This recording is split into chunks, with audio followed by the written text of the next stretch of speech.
ఇక మాజీ సీఎం జగన్ మీడియాతో మాట్లాడుతున్నారు. లైవ్ లో చూద్దాం. 7 నెలలు 12 నెలల కాలంలో ఏకంగా 7 నెలలు రెగ్యులర్ బడ్జెట్ కూడా ప్రవేశపెట్టలేని అధ్వానమైన పరిస్థితిలో ఈ ప్రభుత్వం ఉంది అని అంటే 12 నెలల కాలానికి ప్రవేశపెట్టే రెగ్యులర్ బడ్జెట్ ప్రవేశపెట్టాల్సింది పోయి ఆ 12 నెలల కాలానికి సంబంధించిన కాల వ్యవధిలో ఏకంగా 7 నెలలు ఓట్ ఆన్ అకౌంట్ బడ్జెట్ మాత్రమే ప్రవేశపెట్టే అధ్వానమైన పరిస్థితిలో ఈరోజు రాష్ట్రం ఉంది అని అంటే రెగ్యులర్ బడ్జెట్ ప్రవేశపెట్టే ధైర్యం కూడా చంద్రబాబు నాయుడు గారికి లేదు అని అంటే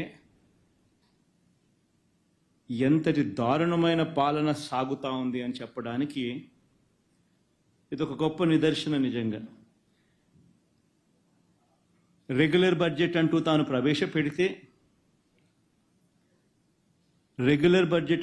ప్రవేశపెడితే ఆ రెగ్యులర్ బడ్జెట్ ప్రవేశపెట్టేసరికి తాను ఎన్నికల వేళ మోసపూరిత హామీలు ఏదైతే తాను ఇచ్చాడో ఆ హామీలకు సంబంధించిన కేటాయింపులన్నీ కూడా ఆ రెగ్యులర్ బడ్జెట్లో చూపించాలి.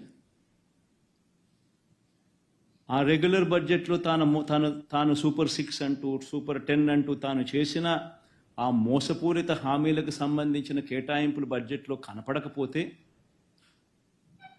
ప్రజలు రోడ్డు మీదకి వస్తారని ప్రజలు గలం విప్పుతారని అని చెప్పి ఏకంగా ఆ పరిస్థితి రాకూడదు అని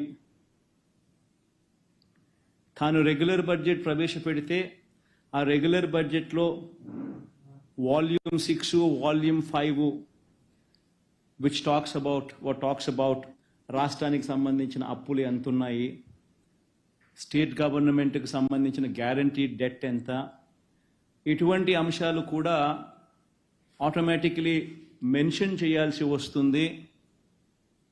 ఒకవేళ మెన్షన్ చేస్తే తాను అబద్ధాలు చెప్తా ఉన్నటివన్నీ కూడా ప్రజలకు తెలిసిపోతుంది అని అది కూడా చేయలేని అని కూడా ఇంకొక కారణంతో ఏకంగా రెగ్యులర్ బడ్జెటే పెట్టకోకుండా చంద్రబాబు నాయుడు గారు దాటవేస్తా ఉన్న ధోరణి. నిజంగా ఎవరైనా కూడా రెగ్యులర్ బడ్జెట్ ప్రవేశపెడితే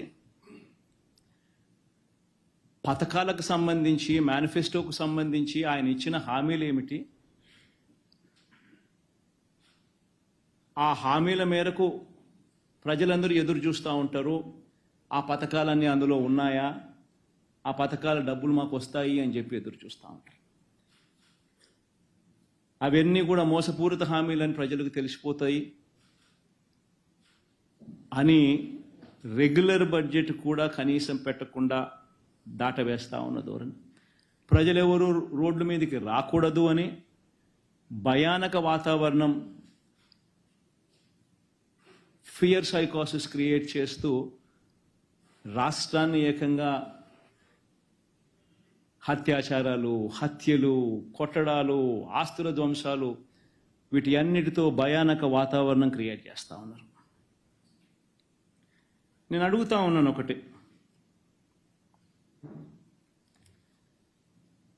ఇలాంటి దారుణమైన పరిస్థితులు ఎలా ఉన్నాయి, ఎంత దారుణంగా ఉన్నాయి అని చెప్పి ఒకసారి గమనించాల్సిన అవసరం ఉంది. చంద్రబాబు నాయుడు గారు ఎప్పుడు కూడా ఆయన ఏ రోజైనా కూడా ఆయనకు ఒక మోడస్ ఆపరాండా ఉంటుంది.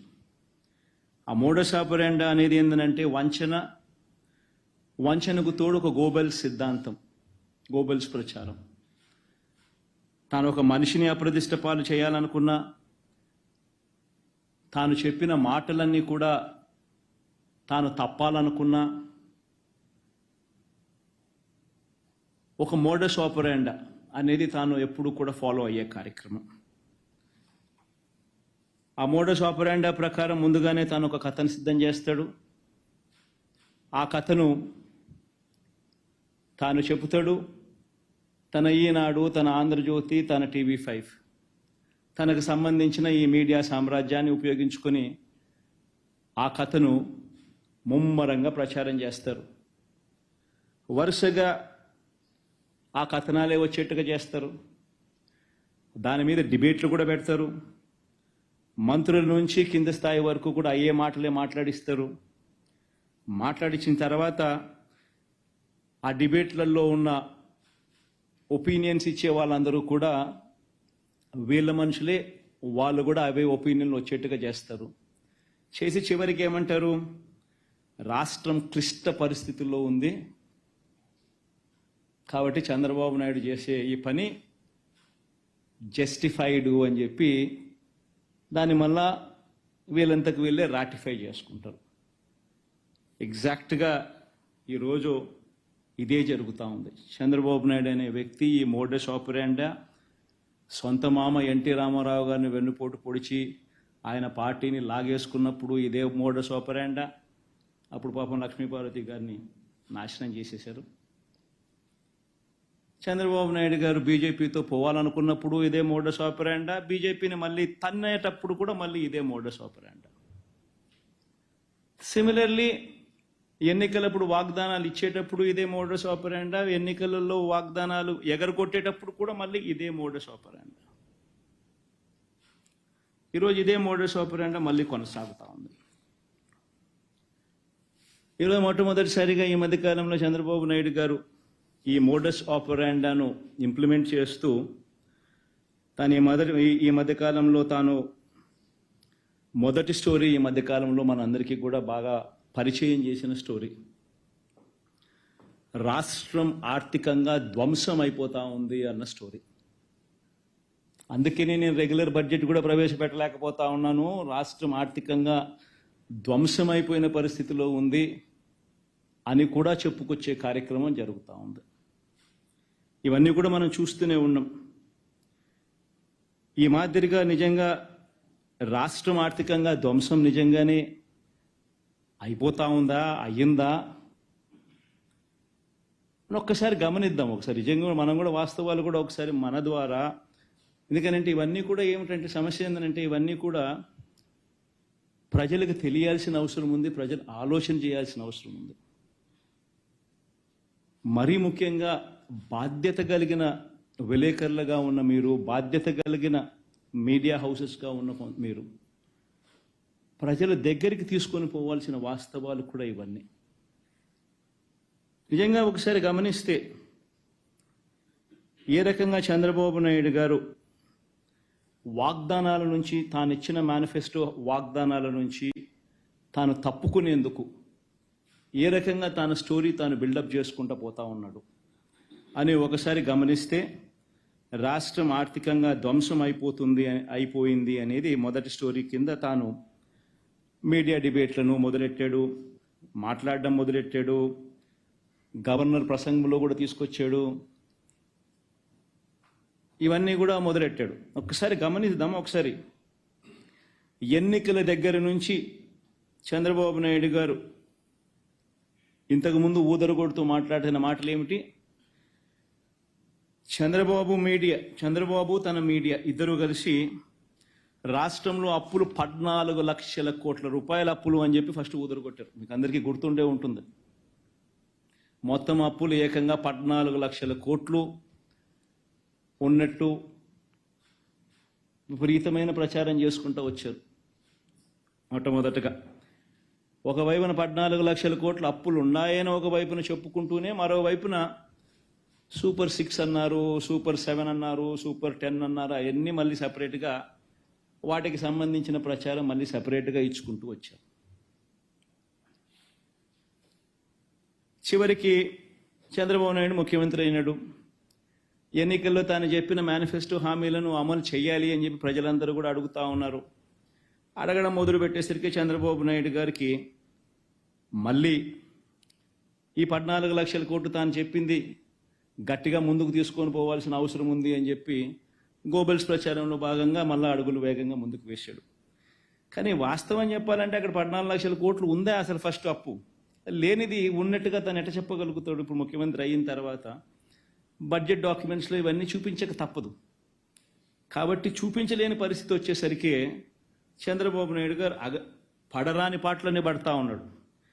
ఇప్పటికే అధికారులను 2 సార్లు రివ్యూ అన్నాడు, అధికారులను ట్రాన్స్ఫర్లు అన్నాడు, రివ్యూ మీటింగ్స్ అన్నాడు, రకరకాల పద్ధతుల్లో చేసుకుంటూ వచ్చి చివరికి గవర్నర్ గారి ప్రసంగానికి వచ్చేసరికి 14 లక్షల కోట్లు కాస్త 10 లక్షలకు తగ్గించాడు.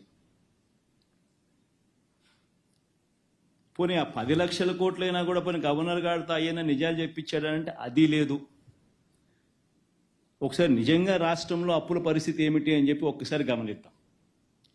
నేను చెప్పే డాక్యుమెంట్స్ అన్నీ కూడా ఆర్బీఐ, ఖాగ్, స్టేట్ బడ్జెట్ డాక్యుమెంట్స్ ఇవన్నీ. చంద్రబాబు నాయుడు అనే వ్యక్తి గవర్నర్ గారితో కూడా అబద్ధాలు చెప్పించాడు. వైట్ పేపర్స్తో మరీ దారుణమైన అబద్ధాలు ఆడుతూ ఉన్నాడు. బడ్జెట్ అనేది రెగ్యులర్గా ప్రవేశపెడితే రెగ్యులర్ బడ్జెట్లో వాల్యూమ్ 5 అండ్ వాల్యూమ్ 6లో ఇవన్నీ కూడా మెన్షన్ చేయక తప్పదు అని తెలిసి రెగ్యులర్ బడ్జెట్ కూడా ప్రవేశపెట్టుకోకుండా దాన్ని కూడా దాటేసే కార్యక్రమం జరుగుతూ ఉంది. ఒకసారి గమనిస్తే రెగ్యులర్ అప్పులు ఎంత ఉన్నాయని చెప్పి ఒకసారి గమనిస్తే నిజంగా ఈ డాక్యుమెంట్ ఒకసారి చూడాల్సిన అవసరం ఉంది. ఒకసారి అప్పులు ఎంత ఉన్నాయని చెప్పి గమనిస్తే 14 లక్షలు కాదు, 10 లక్షల కోట్లు కాదు, వాస్తవ అప్పులు ఎంత ఉన్నాయని చెప్పి చూస్తే స్టేట్ గవర్నమెంట్కి సంబంధించిన డైరెక్ట్ గవర్నమెంట్ డెట్ ఇది కూడా ఏంది, నేను మార్చ్ 31 దాకా కూడా తీసుకోవడం లేదు, జూన్ దాకా తీసుకుంటున్నా. చంద్రబాబు నాయుడు ప్రభుత్వం తీసుకునే దాకా కూడా మన అకౌంట్లోకే వేసుకుంటున్నాం ఇంకా గ్రేస్ఫుల్గా. సో అందాక తీసుకుంటే కూడా చూసుకుంటే గవర్నమెంట్ డెట్ 5,18,000 కోట్ల రూపాయలు. చంద్రబాబు నాయుడు గారు అధికారంలోకి రాకమునుపు 1,18,051 కోట్ల అప్పు ఉంటే చంద్రబాబు నాయుడు దిగిపోయే టయానికి 2,71,798 కోట్ల రూపాయల అప్పులు గవర్నమెంట్ డెట్ అయితే 5,18,000 కోట్లు మన హయాం జూన్లో ముగిసే టయానికి పెరిగిన దాకా పోయిన అప్పులు. అంటే చంద్రబాబు నాయుడు గారు అధికారంలోకి వచ్చేసరికి 1,18,000, ఆయన అధికారంలోకి దిగిపోయేసరికి 2,71,000, మనం అధికారం మొదలుపెట్టేసరికి 2,71,000, మనం అధికారం దిగిపోయేసరికి 5,18,000 కోట్ల రూపాయలు అప్పులు. అంటే రాష్ట్రం మొత్తానికి ఈరోజు జూన్ 2024లో ఎంత అప్పులు ఉన్నాయి రాష్ట్రానికి అప్పులు అంటే 5,18,000 కోట్ల రూపాయలు అప్పులు ఉన్నాయి. ఈ అప్పుకు స్టేట్ గవర్నమెంట్ గ్యారంటీడ్ డెట్ కూడా కలుపుకుందాం. అబ్బా లిబరల్గా పోదాం, ఇంకా మనం చాలా లిబరల్గా ఆలోచన చేద్దాం, లిబరల్గా పోదాం. స్టేట్ గవర్నమెంట్ గ్యారంటీడ్ డెట్ కూడా కలిపేసుకుందాం. స్టేట్ గవర్నమెంట్ గ్యారంటీడ్ డెట్ కూడా కలుపుకుంటే అంటే ఈ సివిల్ సప్లైస్ కార్పొరేషన్లకు ఇటువంటి వాటికి అన్నిటికీ కూడా గవర్నమెంట్ గ్యారంటీ ద్వారా అప్పులు తెచ్చుకుంటే అటువంటివన్నీ కూడా కలుపుకుంటే చంద్రబాబు నాయుడు గారు అధికారంలోకి రాకమునుపు ఆయన హయాంలో స్టార్ట్ అయ్యేసరికి 5,744 కోట్లుంటే ఆయన హయాం ముగిసే టయానికల్లా అవి కాస్త 50,000 కోట్లకు ఎగబాకుతే మన హయాం స్టార్ట్ అయ్యే టయానికి 50,000 కోట్ల రూపాయలుతో మొదలెడితే మన హయాం ముగిసేసరికి అటువంటి అప్పులు 106,000 కోట్లకు ఎగబాకాయి. రాష్ట్రంలో ఇవాళ అటువంటి అప్పులు కూడా కలుపుకుంటే మరో 106,000 కోట్ల రూపాయలు కనిపిస్తూ ఉన్నాయి. పోనీ ఇంకా లిబరల్గా పోదాం, గవర్నమెంట్ గ్యారంటీ లేనేటి కూడా కలుపుకుందాం. గవర్నమెంట్ పరంగా పవర్ జనరేటర్స్ లాంటి వాళ్లకు పేయబుల్స్ కూడా లెక్కేసుకుందాం. అవి కూడా లెక్కేసుకుంటే debt in the books of power sector corporations Chandrababu Naidu గారు అధికారంలోకి రాకమునుపు 26,000 కోట్ల రూపాయలు ఉంటే ఆయన అధికారం ముగిసేసరికి ఆ పబ్లిక్ సెక్టర్ అండర్టేకింగ్స్లో ఆ కార్పొరేషన్స్ పవర్ సెక్టర్ కార్పొరేషన్స్లో 64,674 కోట్ల రూపాయలకు అప్పులు ఎగబాకే. పవర్ డ్యూస్ పవర్ జనరేటర్స్ కన్నా కట్టాల్సిన బకాయిలు మరో 21,000. Power sector liabilities aggregate debt and payables ఎంత అని చూసుకుంటే 86,215 కోట్ల రూపాయలు. అంటే 29,000 కోట్ల రూపాయలు ఆయన హయాంలో మొదలు కాకమునుపు ఉంటే ఆయన హయాం ముగిసేసరికి ఇటువంటి లయబిలిటీస్ కూడా 86,215 కోట్లకు ఎగబాకే. మన హయాంలో వచ్చేసరికి 86,215 కోట్లతో స్టార్ట్ చేసి 1,23,000 కోట్ల రూపాయలకు ఇప్పుడు మన హయాం ముగిసేసరికి రాష్ట్రానికి సంబంధించిన అటువంటి అప్పులు ఉన్నాయి. మొత్తంగా అప్పులు ఎంత అని చూస్తే స్టేట్ గవర్నమెంట్ డైరెక్ట్ డెట్ అంటే FRBM నుంచి మనం తీసుకునే debt, state government guaranteed debt, state government గ్యారంటీతో సంబంధం లేకుండా కూడా ఉన్న స్టేట్ గవర్నమెంట్ డెట్లు, ఇటువంటివన్నీ లెక్కేసుకుంటే రాష్ట్రం చంద్రబాబు నాయుడు గారు తీసుకోక మునుపు వరకు 1,53,347 కోట్ల రూపాయలు అప్పులు ఉంటప్పుడు చంద్రబాబు నాయుడు అధికారంలోకి వచ్చాడు. అది కాస్త చంద్రబాబు నాయుడు గారు అధికారంలోకి దిగిపోయేసరికి 4,08,000 కోట్ల రూపాయలకు ఎగబాకింది. మనం అధికారంలోకి వచ్చేసరికి 4,08,000 కోట్ల రూపాయల అప్పులుతో మనం మొదలెడితే మనం అధికారంలోకి దిగిపోయే నాటికి 7,48,000 కోట్ల రూపాయల అప్పులు. Compounded annual growth rate Chandrababu Naidu గారి 5 ఏళ్ళు, మన వైఎస్ఆర్సీపీ పార్టీకి సంబంధించిన 5 ఏళ్ళు, ఎవరి హయాంలో అప్పులు ఎవరు ఎంత ఎక్కువ చేశారు అని చెప్పి ఒకసారి చూస్తే చంద్రబాబు నాయుడు గారి హయాంలో 1,53,347 కోట్ల రూపాయలతో ఆయన మొదలెట్టినది ఆయన పాలన. 4,08,000 కోట్ల రూపాయల దాకా ఆయన అప్పులు చేసిన పరిస్థితులు చూస్తే ఏకంగా 21.63%, 21.63% compounded annual growth rate of all liabilities. మన హయాంలో 4,08,170 కోట్ల రూపాయలతో మొదలెడితే 7,48,000 కోట్ల రూపాయలకు ఇప్పుడు ఉన్న పరిస్థితులను లెక్కేసుకుంటే compounded annual growth rate of liabilities ఎంత అంటే 12.90% మాత్రమే. అంటే 21% అప్పు చేసినోడు గొప్పోడా? రాష్ట్రాన్ని దాన్ని ఏమన్నాడు, ఏం పదం వాడినాడు ఆయన? రాష్ట్రాన్ని